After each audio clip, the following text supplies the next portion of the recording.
Mana mana. Mana mana. Mana mana.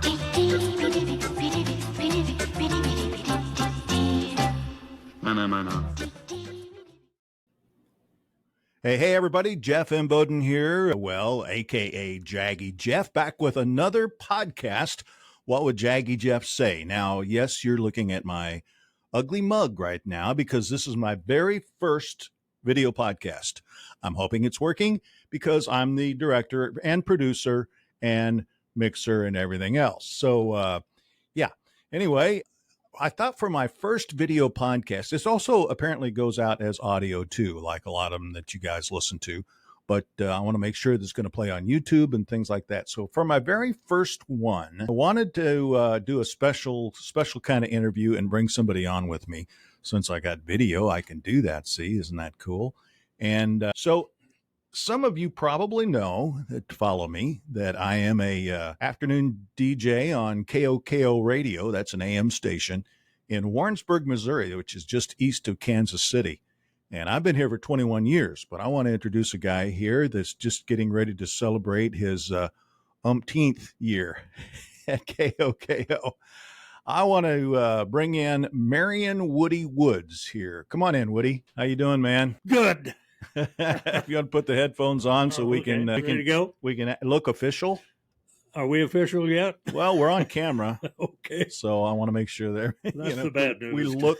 Yeah, exactly. Everybody's going, look at Jaggy Jeff, man. He's last time I saw him, he wasn't quite that gray. But, both of us forgot to shave. As I've gotten older, that's a lot easier to do. I don't forget. I just don't. I don't either anymore. It's called laziness. So I'm titling this my very first video podcast, Voice of Johnson County. And you hate it when people call you that. That's okay. I know you do. And the reason is that you're getting ready to celebrate. You've been with KOKO. You're getting ready to celebrate October 1st. How many years? 58. 58 years at KOKO Radio. I guess my math is right. I started in 66. Wow. Right? Wow. Now, before that, did you work at a radio station before that? I was at KDKD, about 30 miles south of here in Clinton for 4.5 years. Okay. Then I've been here ever since. Okay. In 62 years in this business, I've been in 2 radio stations, which is rather strange. That's probably a record somewhere. It's got to be because most people have been in 8 or 12. Oh yeah, absolutely. But it is kind of funny. What do they say about radio guys? They never go. They never leave. They just fade away or something. I don't know. Yeah, well, sort of. I've heard that too. Yeah.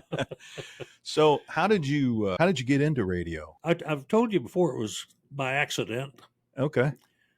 I was a Coke truck driver. Did you know that? No, I didn't know that. I used to deliver Coca-Cola in Clinton. Okay. And the radio station was one of my customers. Okay. So I'd stop in there once a week and to check their Coke machine and fill it up and leave. And I got to know the manager there at that time, of course, because I'd see him about once a week. And one day I mentioned to him, boy, this is hard work. I'd rather do something else. So, like this looks awful easy to me, being in radio. If you ever have a job here, keep me in mind. Is that right? And a week later, he stops me on the street on a square in Clinton and says, you need to come out and talk to me. 2 weeks later, I was on the air and been doing this ever since. So had anybody told you had a radio voice or anything like that? No. Had you done? No, I've never heard that. Okay. I did go to DeVry Technical Institute in Chicago. Okay.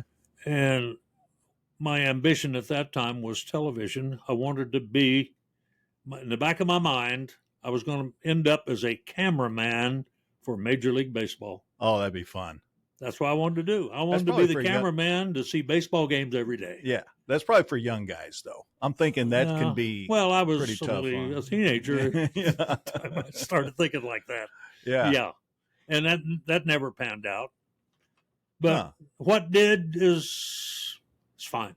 Yeah. It worked out pretty good. Yeah, yeah. So, but it was really kind of by accident that I did start doing this. Well, it is kind of weird because I actually grew up performing and on stage, and I'd been in front of a microphone since I was 3 years old. So it was normal to me. But had you done some stuff before DeVry or anything? Yes, as a matter of fact, when I was in grade school, I didn't have any other talent, I guess, but I was always the kid for the Christmas program or whatever who came out on stage first and announced, oh yeah, what's happening. Okay. Here's our next song. And I was always the guy who got to do that. Your enunciation must have been really good or something. I have no idea. I thought at the time I just didn't have any other talent. They wouldn't let me sing or do anything else, so they just made me talk on the microphone. Okay. That was how that kind of got started. Sure. So I probably should have told our audience that we're actually sitting in the KOKO studio right now. We are, as a matter of fact. Yeah. This building is, again, in Warrensburg, Missouri, which is just east of Kansas City. Mm-hmm. And a couple of things, I guess, I don't know if we're famous or infamous for, but we have University of Central Missouri, which is a very successful Division II university, state university in Missouri. And also Whiteman Air Force Base right over here where the stealth bombers are. And we see them flying around all the time. Oh, they've been pretty busy, yeah. So that's where we are, and we've got a building here on the hill, and our antennas right outside here. And this building, gosh, it's been here. You saw it built. I saw it built 1970.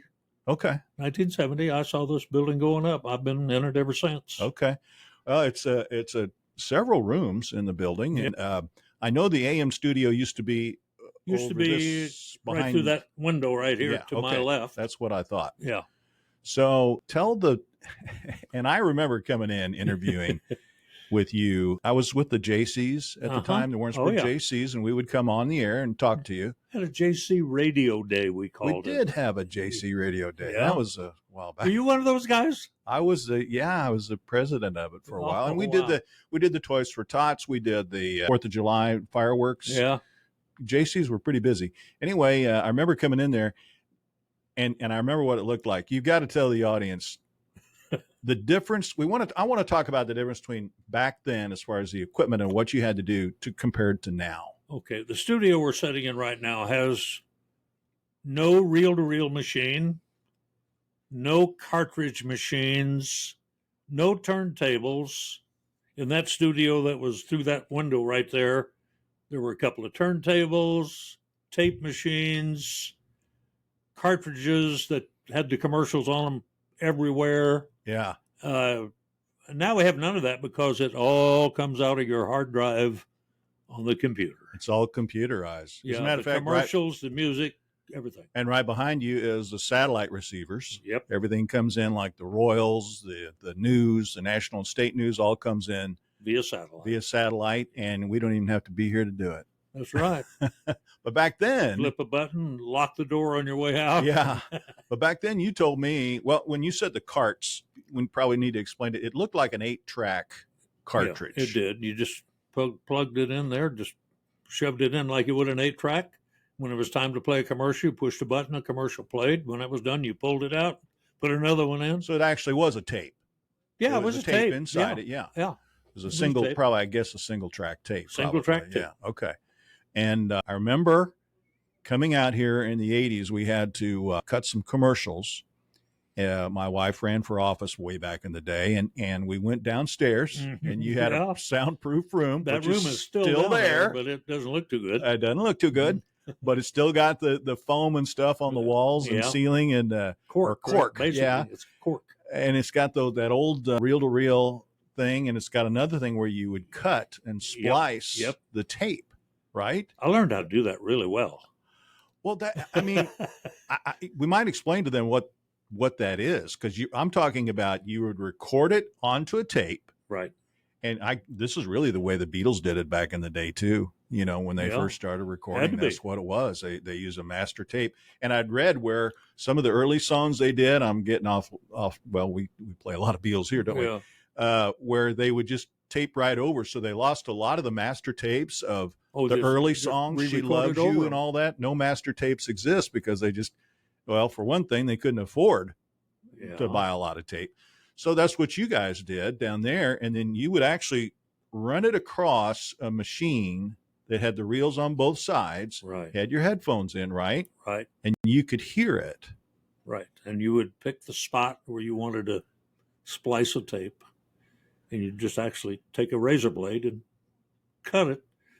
And then you go to the other end of it where you wanted to cut out a whole sentence or whatever. You go to the end of that sentence, cut it there, and then you splice the tape together.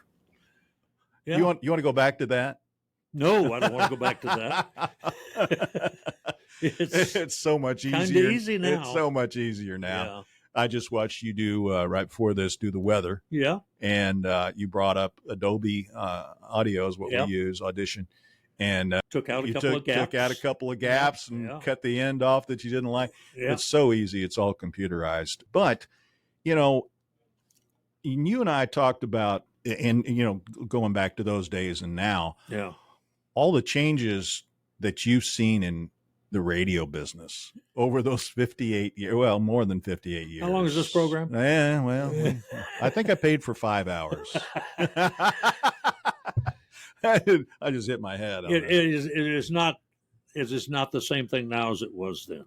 It's totally different. Yeah. It really is.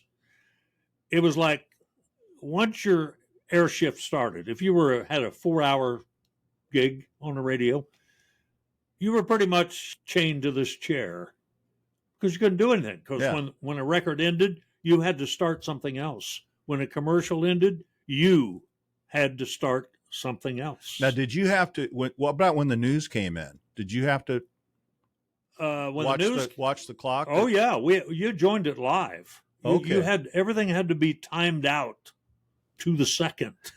So when it got to be, you're watching that second hand all the time. When it got to be 3:00, that's when your news started. So at 10 seconds before the hour, you ran an ID. At exactly 2, 3, 4, whatever time it was, that news would start whether you were there or not, and it sounded awful if you came in the middle of the first sentence. Yeah, you didn't want to. You wanted to be cool and do it right. Was it so? It was tied in on like a telephone line or something, or you remember how it was tied in? It was on a. I'm not sure it was a telephone. It was through. I'm not sure exactly how it came in. It was a hard line, though. It was a hard line. Yeah, it was a hard line and it was national news. It was back in those days. We had Mutual. Oh yeah, Mutual Radio. Yeah, Mutual Radio. That's where we got our news back in the early days here. And I'm not sure exactly through what lines it came in on, but it was hard coded anyhow. It was boom. There's no satellite or internet or anything back in those days. So really what you're saying is if you had to go to the bathroom, you make sure you put a long record on. I had a couple of long records. Album song. Ready at all times. In-A-Gadda-Da-Vida. In-A-Gadda-Da-Vida, you could do that. But usually that happened while the news was on. The news was 5 minutes long. Okay. And you could usually take care of business. Okay. Within the time the news was on. Okay. Anything you had to do to get out of the studio, you would wait till news time and you'd try to take care of all it while the news was on. Yeah. But if you had a 3-minute record, you can do it a lot in 3 minutes. Oh yeah. Yeah. So it wasn't all as bad as. And the albums, been, I guess. Now, did you play albums or 45s? We played 45s. 45s. Yeah.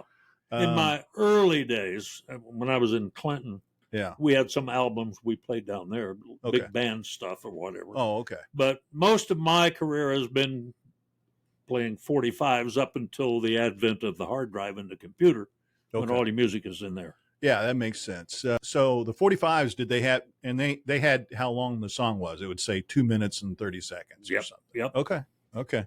And that's what we have now. It's just on the computer. Right. Which is great. But everything had to be timed out then. Now, when you're on the computer now, the computer actually is recording news while it's playing it back. Yeah. So you don't have to be there exactly on time. Right. Yeah. You just have to make sure that everything's working. Yes. And computers mess up sometimes. They do. I mean, we've had situations and people will call, man, they're listening and we're off the air and we just have to go in and completely restart the computer. Yep. Restart the system. It just happens. They have to be rebooted. It's as they kind of like say. your cell phone, same way. Every Yep. once in a while, you got to restart that phone, or you're. So okay, so we talked a little bit about different music, and we talked about from Iron Butterfly to Glenn Miller. Yeah. So yeah. Stan Kenton Orchestra. I remember there you- playing Stan Kenton. there you go. So I mean, through the years, so KOKO now. When I say KOKO, I'm talking about KOKO is the radio station. What a cool name for a radio station, by the Yeah, way. it is. It is. Because there's a lot of them that are Yeah. K something. There is another KOKO, but it's an FM Okay. in California. Okay. And when we talk about AM, some people say, what the heck is AM? Some of the new cars now are coming out. Some of the radios are coming out with just FM on them. I hate that. I do too. 'Cause AM does a lot of talk radio is still on AM and sports. But the I'm an AM guy. That's what I listen to. Yeah. I don't even listen to FM. I've been on AM all my life. Is that right? I just listen to AM. Yeah. I'm hard-headed. Well, for a while we simulcast this KOKO on FM. Yeah. And it sounded pretty good. It Because, is. the music we're playing is Some the of it is stereo stereo. stuff, Yeah. right? But the AM broadcast has, it's definitely not stereo. I don't know. Did they come out with AM stereo at one time? I They thought did. They It did. It didn't work. Didn't do well. You know But- what, though? Here in this studio with your headphones on, when you get a good stereo record, Sounds pretty good. really sounds cool in your Yeah. headphones, doesn't it? Yes, it does. Yeah. Oh, yeah, You got- that song. You got Dean Martin singing here and Frank Sinatra's over here. And, so let's talk about the difference in the different kind of music that you've played through the years. You must know a lot of songs, a lot you know of what? difference. I never was one to even learn the words of songs, really. Yeah, Although I've been kind of a country fan. yeah, I like to listen to old country. yeah. The old I will classic listen to old time country songs. country I like western is what they Yeah. used to call it. Yeah, and I actually can sing along with some of those. But the rock music, I've never learned the song. I love the songs, and the I song. play them, and I Yeah. know them. But you asked me what the words were, I wouldn't know. I couldn't sing along at all. Well, actually, I'm that way too. I'm a singer, but I hear the music first, and then I have to learn the words if I'm going to Yeah. sing the song. There's I think most people hear the words and they remember every word A to lot the of people song. do. I don't understand how they do that. No, I'm a melody guy, I think. Yep, that's what I am too. Yeah. And that may be because you've had those headphones on for 50, 60, 60 years. So you got the music playing. Could be. So the different kinds of music. So KOKO plays what we call good time oldies. That's our title of it. But we play right now. We're playing everything from the 50s all the way through the 80s. Yeah. As a matter That's of some fact, new stuff, huh? we got that brand new Beatles song that came out last year. Now You got that in there now? and then it's in there. You You should play didn't it. tell me. Oh yeah, we put it in last year, and I haven't played it for a long time. Oh, But it's a cool song, one that Yeah. John Lennon had recorded back Yeah. in the 70s, and then Paul and Ringo redid it. It's really cool. I think we have a Michael Jackson song, the one that came out right after he died, called "This Is It." I saw that the other his day. I haven't played tour- it yet. We have that song, and Paul Anka wrote that song with Michael Jackson. And Really? yeah, and I think it's 1990 maybe, but everything else we're not playing as much 50s as we used to. You know, that's Right. too bad because that's my era. I understand I that. graduated from high school in 58. So anything from 54 to 58, the Yeah. beginning of Elvis. Yeah. And all Jerry Lee Lewis and all those. Sure. Ooh, that's my music. And we're still playing Elvis. And Oh, we're yeah. still playing Buddy Holly. And we got some Jerry Lee Lewis in there. We have every I once in played a while. one today. Great Balls of Fire. Yeah, Whoa, there I it played is it right there. today. Yeah, yeah. And actually, I like Breathless better than that. I like the Oh, song I do too. Breathless. I like that. So the different kinds of music. And I remember before I came here, I've been here 21 years. But before that, it had different ownership. And you had different kind of music playing on KOKO. It was like, We were what we call block programming. When I first came here, it was block. You ever hear of block programming? No. nope. That means you played what we did. We played country in the morning Oh, for 2 hours. I came to work at 7 back in those days. I played what was called middle of the road, MOR, Okay. from 7 until 12:30. Johnny Nace, remember him? Yeah. Nace Brothers' dad. Sure. Yeah. He came in and played country from 12:30 to 3. Okay. And then it was rock and roll. So what is middle of the road? What kind of music would that be? A lot of stuff we're playing now. It Okay. would be things I just mentioned a while Maybe ago. Frank crossover. Sinatra, Dean Martin. Crossover stuff, maybe. Yeah, that easy was- listening stuff. Okay. Easy, Okay. light rock. You could call Right, it that yeah. too. You know, But if it had heavy metal stuff, well, that doesn't sound good on AM radio no, anyway. It just no, doesn't. No, we didn't play that. But Really. we do kind of now. I mean, we play ZZ Top and I some of that like stuff. ZZ Top. Oh, I do too. I got a buddy that's from Texas. I call him Texas Steve. And he'll text and say, when are you going to play ZZ Top again, man? They love ZZ Top Smart down dressed in man. Texas. Yeah, sharp dress. Sharp Yeah, dressed man, yeah. Yeah. Did you go with us with Mancow when we went over and ZZ Top was at the state fair? Did And not. Mancow dedicated the UCM mule. And I was there for that, but yeah. I didn't go to did go to the ZZ Top. I met Yeah. those guys backstage really? and quiet, real just little small guys, just quiet, drinking their sparkling water or whatever. And then they get up on stage, and wow, wow, wow. Like, wow, who is that? Who is that guy? with a long beard. Oh, it was great. They were great. But yeah, and we play some of that. We still play some of that stuff here. But I think before I started here, it was like music of your life or something like that. Didn't you call it like? And it was weird. There was about abstract. It was there was a couple of years in there when there was a total change yeah, of the format, yeah. a change of ownership at one time, and they wanted to play different stuff, and there was a lot of obscure big band music and stuff like that. Yeah, it which I couldn't was. figure, what are we It doing? would go from this to that genre and different kinds of. It was weird. It wasn't bad music. It was just. It was not. It didn't seem right. No, because, I did have some people listened who like that. well, but okay, I understand that. And Yeah. we've had some people say, I wish you'd play more easier, softer music, whatever. But that doesn't go with good time oldies. no way you can please everybody. You just have No. to do it and hope. Yeah, I mean, mainly we're playing Motown, rock and roll, R&B, and some of the crossover country stuff. With Olivia Newton-John or Linda Ronstadt would have a crossover hit from country to pop, or and Johnny Cash, Kenny Rogers. I named mean, Sue. absolutely, absolutely. I mean, Yeah. if they charted, we play it. Yep, we have it. Yeah, I was looking a while ago. We have what is it, 3,400 songs right now? It's about 3,500. Now, 35 now? I think that includes the Christmas songs that we have. Yeah, But we still have over 3,000 songs, which Yeah. to me is a lot of. that's It's a lot of songs, and I notice that sometimes you and I have to go in and change the computer around because oh, wait a minute, that song played yesterday. I don't want to play it again today. Yeah. So, which is cool. Again, it's so easy to find a song. As a matter of fact, what's really cool, I got to tell the audience this. Click and drag. Click and drag. Yeah, it is. But you can, if you need a song exactly 2 minutes and 40 seconds, You can go get one. you can go get one. Just It'll show all the songs. Copy, It's 2 minutes and 40. paste, Yes, copy, paste. it's There it is. perfect. Yeah.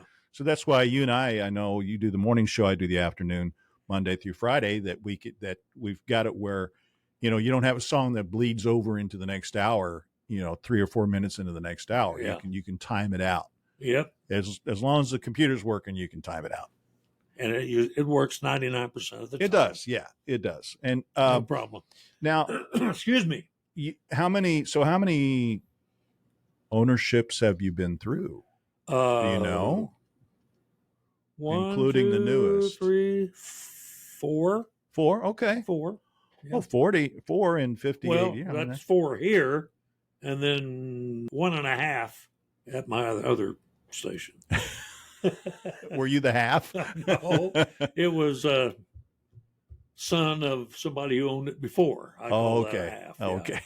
It was different. The son was there, but not really there. So did you, were you ever had ownership Nope. of the radio station? Nope. Okay. Didn't want it.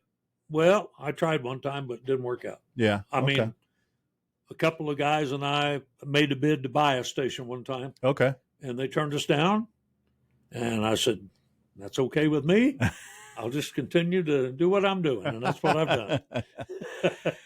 I saved my money. Yeah, exactly.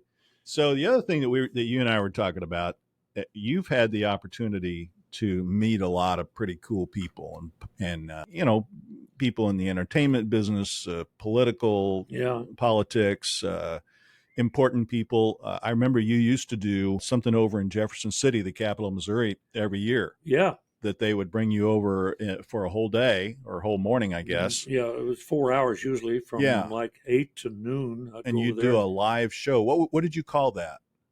It was just live from the Capitol. Okay, live from the Capitol. Yeah. And you got to interview all the way up to the governor, attorney general, senators. The first interview I ever did, I'm bleeding. Oh, yeah, you don't have to show the audience that. Don't show them the Might blood, have somebody weak stomach. I got it. As a matter of fact, I'll tell the audience, I told Woody, I said, right before we were getting ready to record this, I had a bloody nose. So I'm hoping, I got something here to catch it if I need to. So, okay. No, I got a sore on my finger, and I was messing with it while we were talking. I'll go over to Jeff and do those, but before that, I'm going back to the very first interview I ever did. I never did any at all in my first job in Clinton when I worked there. Right. But I hadn't worked here, I don't know, very short amount of time, month, whatever. And Tom Eagleton was the Attorney General, Missouri, wasn't it? Or Senator. And then Senator Tom Eagleton was in town, and my boss one day says to me, Senator Eagleton is going to stop by the radio station here this afternoon. I want you to interview him. And you did. Okay. You didn't have Google. I didn't even know who he was. You didn't have Google back then. You can't no. Blue Tom Eagleton. So I'm trying to do an interview with somebody I didn't have a clue who he was. Yeah. That's tough. It's hard to talk about the weather for 10 minutes. Yeah. So that was one of the tougher things I've tried to do. Yeah. Another one too. Warren Lovinger was the president at UCM. Yes. When I first came to town. Has some buildings named after him. Yes, indeed. So I was asked to go over to his office and do an interview with him to play on the radio. Yeah. And that's about as most nervous as I've ever been, I think. Say, okay, what do I ask? It wasn't easy to talk to. Yeah. And I got it done. You find a way to get things done. You do. You do. I got a quick story about that. I just want to remind everybody that I'm Jaggy Jeff here on my podcast, What Would Jaggy Jeff Say? And appreciate you guys watching and listening. And I'm with Marion Woods. Everybody knows him as Woody. Remember how you got that name? Did you give it yourself? I gave it to myself. Okay. Like you got Jaggy? How did you get Jaggy? No, I got Jaggy when Ron McKay here, another DJ, he said, you need a radio name, a moniker, I guess is what you call it. Well, okay. I like Jeff, but he said at the time I was driving this old Jaguar. Yeah. Old. I remember that. Yeah. He says, well, Jaguar Jeff. I go, that sounds stupid. That sounds really dumb. And finally he came out to Jaggy, from Jaguar Jeff to Jaggy Jeff. And what's funny now is I've been on the radio long enough that people will yell at, like they'll, hey, Woody. That's what everybody calls me. Jaggy, you know? Yeah. It's kind of fun. A lot of people listen to me on the radio don't even know what my first name is. Oh, yeah. I didn't know at the beginning. Just Woody. That's one name guy. Yeah. Woody. You're like that. Your first name was John Wayne's first name, wasn't it? I think so. Marion. Yeah. John Wayne was Marion Michael Morrison. Something like that. Yeah. From a little town up in Iowa. Mm-hmm. So speaking of famous people, who would you think would be the most famous person you've been able to either interview or meet? Of course, I got you to meet Charo, Woody. Yes. I got you to meet Charo. Yes, you That did. was special. Over at the university. Over at the university. When you were working over there. That's pretty special. Yeah. I got a picture. I also met the Osmond brothers over there. Yes. Yeah. I got a picture of that even, Yes. as a matter of fact. Yeah. I'm looking here at a list. I had made a list of, you'd asked me some interviews that I'd done. Sure. And one right here in the building. Do you remember Susan Olson? Yeah, she was on a TV show. 8 is enough? 8 is enough. Yeah. She was one of the kids. Did her interview right here on the radio station one What time. was she? That was a long one, too. Usually interviews are 15 minutes or Yeah. whatever because that's time constraints. Yeah. Talked to her over 30 minutes. What was she here for? She was a friend of a friend Oh, of mine. okay. And she was in town with him for Christmas, Oh, for the holidays. cool. And he called me and said, "Would you like to interview Susan?" I said, "Yeah." Why not? Bring her out. And he did. Oh, cool. And So she could talk about Hollywood and all. Really? yeah, we did. We had a nice conversation. Yeah. One of the interview that I really remember was Chuck Negron. Oh, a Three Dog Night. Yep, Chuck Negron. He had split from Three Dog Night at the time to do a solo album. And we were playing the first 45 that was released from the album. And don't ask me what it was. I can't recall. Yeah. And we were doing an interview. It was on the phone. It was done through his record label. Okay. Set it up. And all of a sudden he starts talking about his drug problem. I went, "You sure you want to talk about it here live on the radio?" Yeah. And he did. Huh. He wanted to tell how he had been a recovering drug addict, and he was very proud of that fact, Sure. that he had recovered from that. And we had a nice conversation about his cocaine problem. Yeah. Yeah. And how he got over it. So I'm trying to think if he's still alive. There's two of them I think they're still singing. Are they really? Yeah. I don't know. Yeah, I think we lost one of them, but man, those guys were so good. Oh, And the guy with the best voice in the world, I've interviewed him, Lou Rawls. you got to interview Lou Rawls. Yeah. Oh, he's And so cool. he sounded on the phone. It was a phone interview. Yeah. Just like you see him on TV or whatever. Yeah. He's got the greatest voice in the world. I know. Yeah, And he had a record out. This is another one that was arranged through a record company. No kidding. And talked to Lou for a while about his career, and he was fun to talk with. He really Oh, was. yeah. So, you remember Susan Anton? Tall blonde.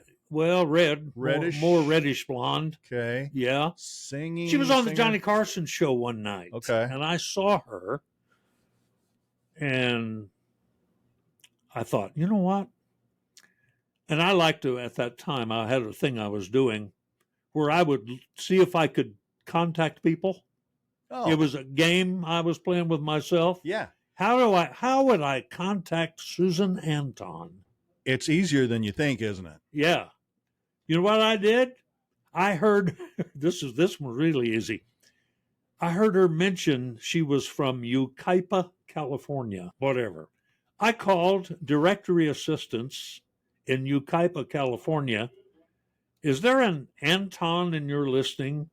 Oh my gosh. And I got her mother. Oh my gosh. That's cool. That's did. so cool. I got Susan's mother and told her mother So- what I wanted with Susan. And she says, "Oh, sure, she'd be happy to talk to you." I'll tell her. I gave her my number. That's probably when she was performing. She was Yeah, she was. singer, dancer. Yeah. And in fact, right about that time is when she got the summer replacement show on NBC. Oh, yeah. Because I know this because I got stood up on our interview day. She was due to call at a certain time, and I got no phone call. About 2 weeks later, she calls and apologized and said she was on an airplane flying from L.A. to New York to visit with the president of NBC, whom I had met a couple of years before that. Oh, wow. That's so cool. And was getting ready to start her summer replacement. So she had to stand me up in order to go talk to But the it's nice president that of she NBC. called you. She's nice that she called and then you. we did a nice interview and had a good chat. I have a tape recording. I was going to say, somewhere. Did you save some of the? I've got some of it. See that box on my desk right there? Yeah. You see that? Yeah. That's full of a bunch of tapes. Old tapes. That I've some reel to reel. Some of these people. I haven't had them out in years. So they're reel to reel. They're reel to reel. Yeah. I'll have to take them somewhere and have somebody put them off on. Exactly. Because you know what you have to do when you do that? You actually have to sit there and play the whole tape. I know. Take the whole thing and get it digitalized before you can do anything to it. I know. It's terrible. A lot. Yeah. Judy Norton. You ever heard of Judy Norton? No. From the Waltons. Which one was she then? Oh, golly. One of the kids? Yeah, well, she was one of the teenager. Okay. Played a young lady. Okay. At that time. Shortly after John Boy's sister. Yeah, John Boy's sister is what she was. She was in Playboy. Okay. Old enough to be in Playboy. Oh, yeah, okay. And I said, hey, this would be a nice interview. Yeah. In person or on? And I can't recall the whole process, but I got her when she was filming some kind of a TV show or a movie or whatever in Canada. Huh. I traced her down to someplace in Canada. And you probably used your line, I lived in Canada. And yeah, I know what you did. Anyway, I got to talk to her and I'll probably have that interview in there somewhere too. That is really, really cool. Yeah. So can I expound on something? I just remembered something you might want to know about. Yeah. Back in 1974, I told you I had met the president of NBC. Yeah. I did at the Plaza Hotel in New York City. I was there to get that Billboard award for Disc Jockey of the Year. I've seen that. Where did that? I took it to my house. I got it out of here. Yeah, you did. You were. Was that the National? Yeah. Oh, that's so cool. Yeah, and he happened. I got that from golly, what's his name? The guy that put his hand over his ear on Laugh In all the time. Oh yes, Gary Owens. Yeah, Gary Owens was the one who was MC of that program at the Plaza Hotel in New York, and he's the one that presented me and announced me as the winner of it and presented me with the award. But the night before that, at the Plaza Hotel, I met him in the lobby with his son talking to the president of NBC, and he introduced me to the NBC president at the time. I can't think of his name. That's how I met him. That is really cool. Yeah.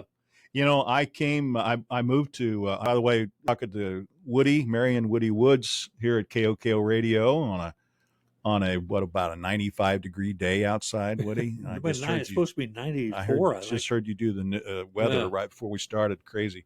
And I moved here in 75 and pulled into town. Yeah. And I was from Carrollton, a small town north of the Missouri River. And I had done some radio on KAOL, the old AM station Carrollton. over there. Yeah. Big station. I'm thinking it was 50,000 watts or something like that. It was huge. They had, you can't, it's a big water you can't station. do that. I don't remember now, what it is. Anyway, I started at that. So the first thing I did when I kind of came into town, I remember this driving through the north part of town here, and I turned the radio on just to listen to see if there was a local station. Mm-hmm. And there was this guy on the air called Ron McKay. Uh-huh. And that said, he's pretty good. And you're playing top 40 at the time. Uh-huh. Definitely top 40, like PHB out of Kansas City, pretty much the same stuff, which I used to listen to all the time when I was a kid. I did too. I listened to them too. And I thought, well, that was pretty cool. So that was my first listen to KOKO, Ron and McKay. been listening to it ever since. Yeah. The other cool thing about us here at KOKO is that we're worldwide now. We are streaming. As a matter of fact, I don't know if they can see. Oh yeah, that's our little streamer right there. Yeah.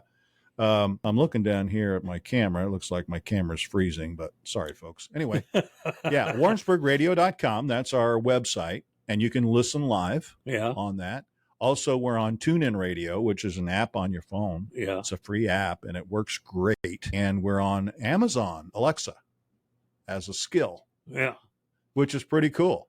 Because I've got Alexa at home, and I'll just say, "Hey, Alexa, play Good Time Oldies," and it'll play. Oh, I don't have it. So Yeah, it plays it through. So, but now TuneIn Radio on your phone, a lot of times our folks here, if they want to listen to Greg do the sports, if they're at a game, a football or basketball game, they'll put their earphones, not headphones, but right off their phone, and it's great. So we have listeners that are here, like out at the Air Force Base or something, and then they'll get stationed or moved or something. You get somebody from Germany or something, and so they can still listen to KOKO, which is really kind of cool. We've actually had people listen to us from Russia. Yeah, I saw that. I wondered why. Is it because of it's got to be because of the music we're playing. I don't know. I actually thought they were trying to spy because Whiteman Air Force Base is so close by. That's a possibility. I don't know. That's a possibility. Yeah. Oh man, that'd be terrible. And we've had people listen in Africa. Well, if Russia's trying to spy, they're not getting anything from me. I'm unless they want to know about Elvis or the Beatles. That's about all I got. I have complained about certain things here in town, but nobody in Russia cares about that. So, could I bring up something again? Yeah. This it's been a weird thing for me on a number of occasions because I have been on the air for so many tragedies and disasters. Oh, yeah. That brings back the memories. Sure. John Kennedy's assassination. I was the only one at the radio station. Oh, wow. When I got a phone call. Were you on the air? I was on the air. I got a phone call from a friend of mine. Says, "Have you checked your AP wire?" And I said, "No." He says, "You better, because the president has just been shot."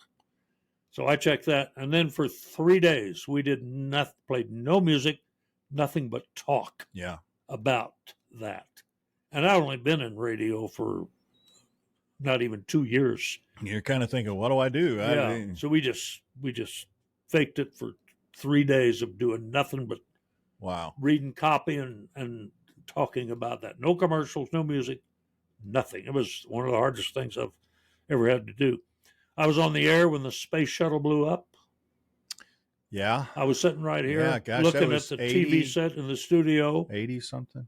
86? Yeah, something like that. Yeah. Space shuttle blew up. Then 9/11, when that happened, when the planes flew into the New York. Yeah, that was in the morning. I happened to have the TV on here in the studio. Oh, you're watched that happen. Saw it happen. Oh man, all kinds of that. What do you say? I wouldn't be able to get on the air after that. I just wouldn't. The hardest thing I ever did was when Kennedy got shot. I actually was talking through tears. Yeah. Really? Oh, yeah. Well, Cronkite was too. Walter Cronkite was tearing up on TV when he announced it. It was terrible. Yes, I know he was. And so was I. Yeah. So I got to tell everybody that you talked about an award you won back in 1974. Well, just a couple of years ago, I'm going to brag about you again, that you won Missouri Broadcasters Association. You were inducted into the Hall of Fame. Thank you. And that that was really cool. You got to go down to the convention. Yep. Right. My comment on that is, and still is, how did that happen? I don't know. How did it happen? I don't know. They just call you? That's my question. How did that happen? Did they just call you and say, "You've been on the radio so long, you're going into the Hall of Fame"? I think that's it. I just wore them out. Well, I mean, you were there with. There were a couple. Bob Costas. Bob Costas was there. Yeah. I got to meet and talk to him a little bit. Yeah. It was neat to have him search me out to congratulate me on being. Going into the Missouri Broadcasters Hall of Fame with him. Yeah, that was. And I'm not sure where was he when he was broadcasting? Was he in Kansas City, St. Louis? What was he doing? He was he did the Cardinals games for a while. He worked for St. Louis radio. Yeah, he did I thought he was St. Louis. Yeah, St. Louis. Yeah, seems like a nice guy. He is. He was to me anyway. Yeah. I suppose he's that way. I have no other knowledge other Yeah. than I like him. Yeah. He's very sharp and very very good broadcaster. That's for sure. He's very knowledgeable on any sport you want to talk about. Oh, yeah, absolutely. So speaking of sportscasters, I got a quick story for the audience. Okay. So we have had Kansas City Royals on the air for how long? Since day one, 1970, 69. Yeah, we're one of 69. the oldest affiliates. Yeah. I know we are. Yeah. An affiliate is called the radio station that has a contract and carries the games. Right. So every year I don't know, we haven't been for a while, but they would have affiliate day up at the Royal Stadium and invite us up there and other ones around the state. And so one year I got to go with you and Greg, who's our sports guy here, and they have a luncheon, and all the guys come in and talk to you. I think that's when we got to meet Mike Sweeney. I think I got a bat from Mike Sweeney. Did you really? I think that's the time I got it. I don't know. Anyway, so we got there late, and we got into the luncheon right when they were getting ready to start, and it was full. And the only table that was left was all the way back in the back by the kitchen door. And I don't remember that. That's where we sat. Is that right? So we're all the way back. And it's a long room at the state. Yeah. It was upstairs stadium. in the. Yeah, really nice. Looked out over the field. Yeah. And so they served us lunch, and we're kitchen doors going like this right beside us, and we're having a good time. So finally, they get up there, and I don't know who, might have been Ryan. It kind of welcomed everybody, and then a couple other guys, and then is it Denny Matthews? Yeah, Denny Matthews, old time. Let's say old. Sorry, he's been there a long time. Yes, he has. He's still doing since day one. Still doing Royals. Oh, really? He was the first one. He and Buddy Blattner. Oh, I used to listen to him in the 70s all the time. Well, they were the first two. And Denny's still doing it. He doesn't do the whole game, but he's extremely knowledgeable in baseball. Oh, yes. Oh, my gosh. He's like walking encyclopedia of baseball. Yeah, especially about Royal stuff. Wow. So he got up there and talked, and he, of all the people in that room, he called Marion Woods out from the back of the room, and because he saw you, he recognized you, and he called you out. And I don't know, it was some story he was telling, and he'd say, right, Marion, and that I thought that was pretty cool. Oh, I remember I spent a whole game in the broadcast booth the very first year of the Royals with Buddy and Denny and Bill Turnage. Oh, yeah. We went up to see a game, and they invited us to be in the broadcast booth with them. And it was an 18-inning, extra inning game that went forever. And it was like 2:30 in the morning. On the way home, I hit a deer. That's the part you remember. Yeah. Tore up my car. Yeah. Well, and some of the one of the questions I had on there that I gave you said, what was some of the craziest things that ever happened to you? That's one. Yeah, that you remember. That you remember. I remember. There was another one that's really crazy.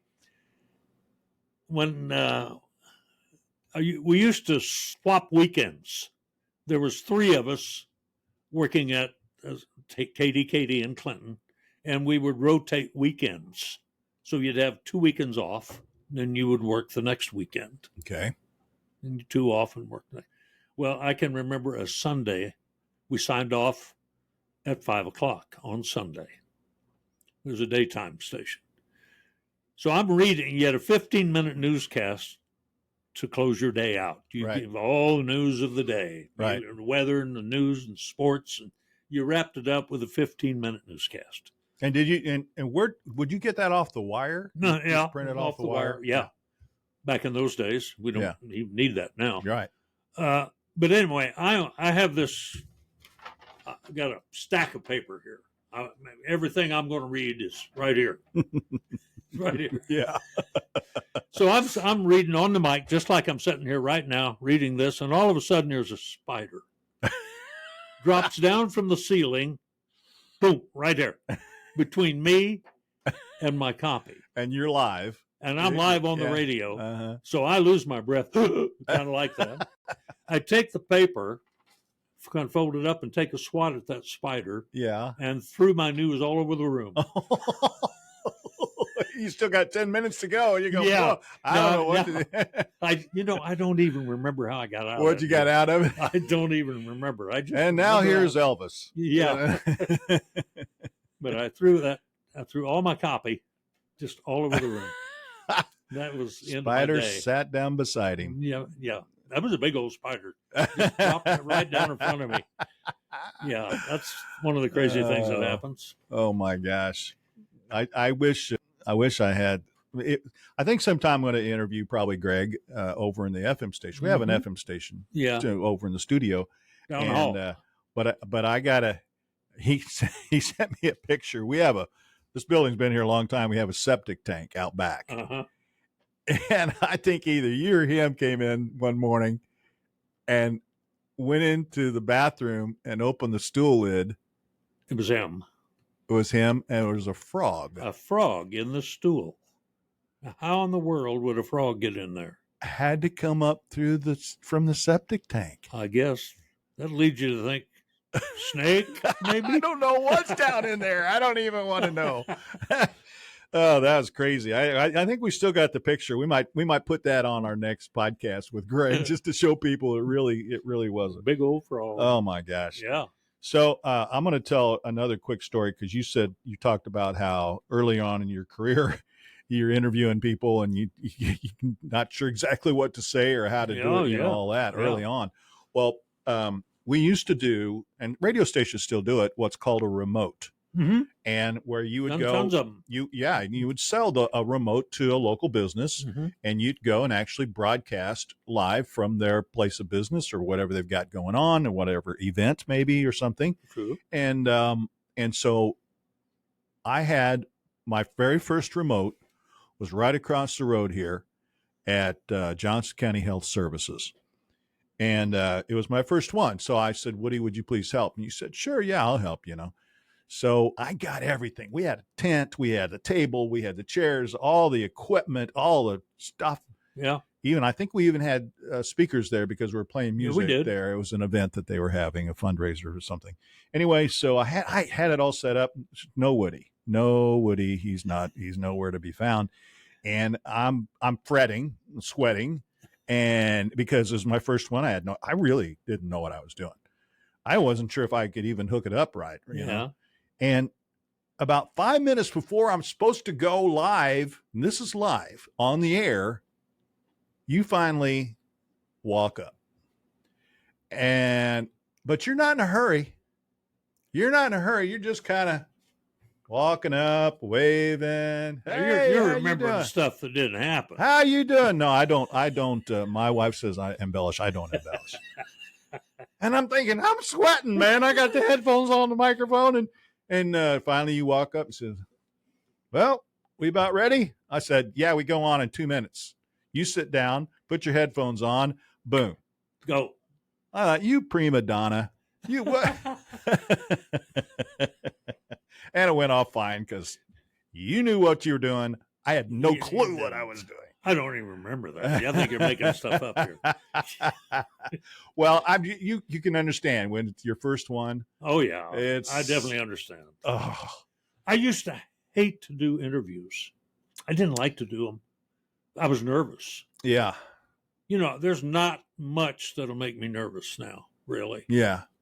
I love it when people come in and sit here and just talk. And you have people every day, right? Every morning. Yeah, almost every day. Yeah. You do a thing. What's it called? Johnson County Today. Johnson County Today. Yeah. And you have folks. Your calendar's full. Had somebody from the hospital today. Had somebody from the Crestridge School District today talking about their foundation program they've got coming up. So, yeah. And there you go. That's what AM radio is good for. Yep. It really is. That's the best part of my day. Yeah. I like to do that now. When we started doing that kind of stuff, I didn't care for it. Yeah. But you can get used to anything. I guess you can. You said you did a politician early on, Tom Eagleton. I did one time at a remote downtown. Did you? Yeah. And I didn't even know the guy. I still can't tell you what the guy's name because he didn't win. Anyway, they said we'd like to sit down and do an interview. Didn't know the guy. I found out he was a Republican. I didn't know. Yeah. And what do you ask somebody? I didn't, You didn't know. nothing. It was terrible. No, it's in the beginning, those are hard. They're just kind of hard. Yeah.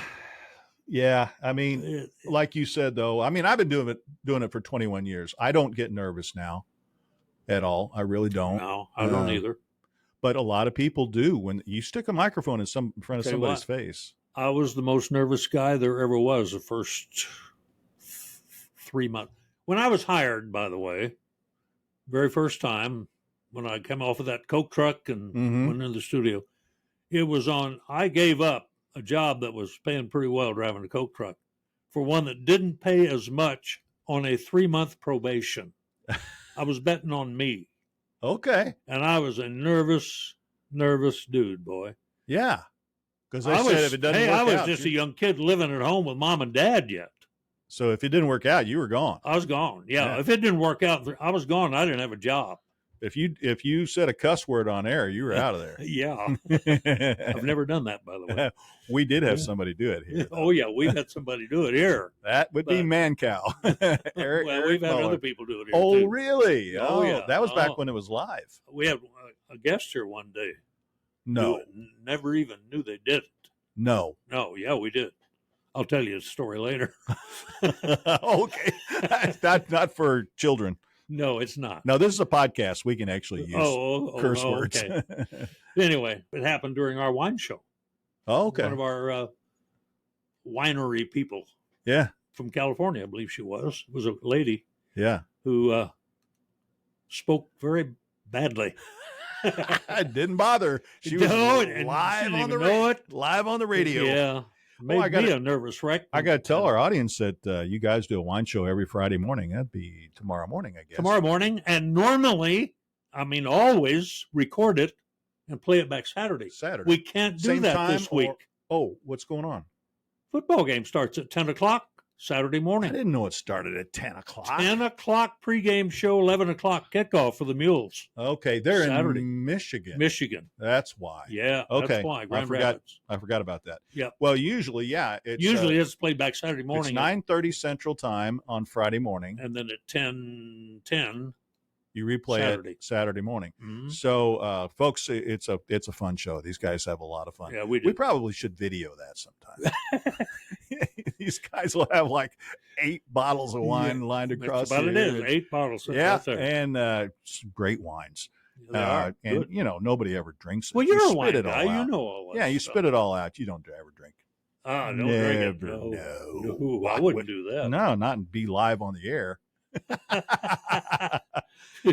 True. Yeah. Well, you know, Eric Muller got his start here. He did. Before he Mancow. went up to Kansas He City. worked here 4 years. Yeah, while he was going to college, Mhm. and I think he dropped the F-bomb one time. He may I have. believe He got did. me in trouble a couple of 3 times. Oh, was that the story about where he said Joanne Woodward and, Yep. and Paul Paul Newman Newman. was going to buy By Old Drum. the old drum statue? Yeah. Actually called the mayor up at that time and had him on the air live, and the mayor didn't appreciate it. Called me and threatened me. That's funny. And so I think everybody knows that Mancow went on to be a shock jock Yeah. out in California and then Chicago. In Chicago. He And, still lives in you Chicago, still does podcasts and stuff in Chicago. Yeah, you still stay in contact with yeah. him. Oh, yeah. He comes to town and we'll go have lunch together once in a while. Yeah. He's Yeah, a he's got friend. family in Missouri, I think, still. Oh, he does. he's from yeah, Missouri, his brothers here. Yeah, he was pretty crazy, but yeah, back then you didn't have the 7-second button or rule that you could. No. It was live radio. It was. We So, could have gotten in a lot of trouble, but we managed to escape that. Yeah, that's true. Well, I don't know if you had anything else, but I don't think written so. down there we talked about before. Yeah. I hope everybody's enjoyed this. I hope it works. It's my Is it, first you know- video podcast, so I don't know. Well, I have a question. Yeah. Why is it guys who do this stay forever? Why am I still here? Well, it's not for the money. No, it's not for the money, Seriously, not but for it's the the money. fame. Probably. Well, they say, oh boy, he has a good radio face. Yeah. Not fame or fortune, And folks. unfortunately, I have shown people what our faces look like. But it's a fun gig, isn't it? Don't you enjoy this? Yeah, absolutely. I'm seriously not doing it for the money. I'm not either. I'm. I could retire right now very comfortably and be just dandy. Absolutely. But I come out here because my doctor told me one time the reason you're in as good a shape as you're in is you go to work every day early in the morning. Yep. And that your mind is busy, busy, busy. Yes. Then you go play golf most afternoons. Physical. Yes. Activity. That's what you need to keep doing. That they say those are the things you're supposed to do as you get older, especially if you retire. Yes. Don't give up on stuff you like to do. Yeah. And I like to do this. I'd like to have a little more free time than I have. Right. But I would still, I don't think I want to give this up. Yeah. I'm 83, by the way, folks, and I don't need to be. Oh, now you're saying that. See, I wasn't going to go there. I was not going to go there. But I guess if they did the math, they're going to figure that out. On the air for 60-some years, they'd be, okay. Yeah. Yeah.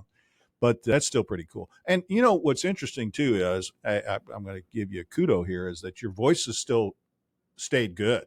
A lot of people at your age have lost their voice. It's kind of like when Sinatra and those the singers, they would lose their voice. And probably because you've done it this long, 5 days a week, you keep your voice in shape. Maybe I have no idea. Well, it is. I mean, you have to, like, as a singer, we had to do vocal exercises. Yeah. And keep it all strengthened and also, nice and loose. And you still have that.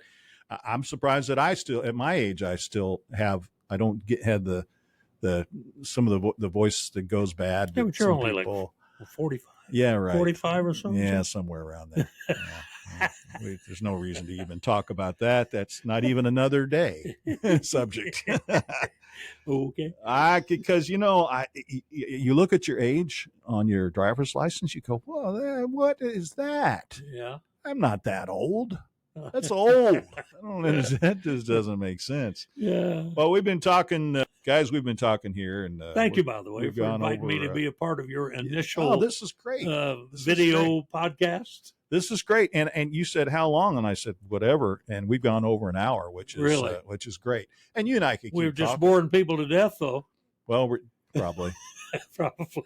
We are used to talking, that's for sure. We can always talk about something. Mm-hmm. No, and you said you love I love the job too, because I like music, and I just love playing different kinds of music and talking about it. People always ask me, I bet you got a lot of records. I have none. At home? No, I've none. I've never played records out of the radio station. Oh. I have no music. Oh. No, I think we still have some 45s downstairs. If you want to take them home. No, I don't want any. Ron McKay's got a lot of 45s. Yeah, he's got enough for everybody. He's got a whole room full. I've never collected, never bought music. Never do, and you're not doing it because the vinyl's coming back big time. Yeah, I've heard that. But those albums are selling for like $25 an album. Are they really? Yes. I bet that it's coming back, man, because it has a different sound. Yeah. It really does. Now we play WAV files here, but a lot of them are now the MP3 files, which is a digitized, and it's not as good. It's just not as good as a record. Has a totally different sound. Well, we convert everything MP3 to a WAV file. Yes. To play here. Yeah. And the WAV files are the best. Yeah. So again, Marion, Woody Woods, they call him Woody. So Thank you. I appreciate you letting me come in and set up all my stuff here in the Mess studio. up my studio. Well, it's your studio too, though. Yeah. I point out that right to over your shoulder there is the old Sony microphone right in front of you. Right the here, black, yeah. that black one there. Yeah. That's actually, and they still use those mics today. It's one of the best mics I like made, that mic. still made. Yeah. M7, I think it's the right. Sure. No, I said Sony. It's a Shure. That's It's a Shure I said M7. Shure M7. They still make those. That Michael Jackson used that microphone to make his Thriller album, Did he really? and a lot of podcasters still use that mic. But that's This an is a original. That's an original. That Shure over there is Yeah. an original. Oh, it it's is. Yeah. from the '60s. I don't know when. We even I don't. This has been here forever. We've even turned that foam thing out wrong side out so it looks better. So it looks better. Not so dirty. And You got an old wire that's broken coming yeah, out of there's the a wire back of broken it. over here. Yeah. No, And these are, you see these a lot. A lot Yeah. of radio stations have these. these are used to be $500 microphones. I don't know Yep. what they are now, but Probably more than that. a lot of people use them, and we were able to hook up my laptop and make everything work.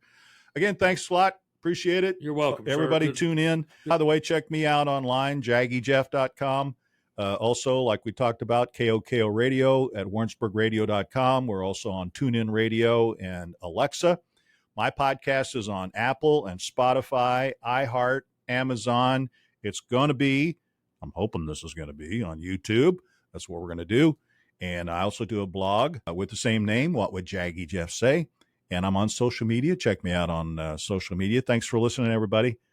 And always be cool and go out and make it a great day. We'll see you. Bye-bye.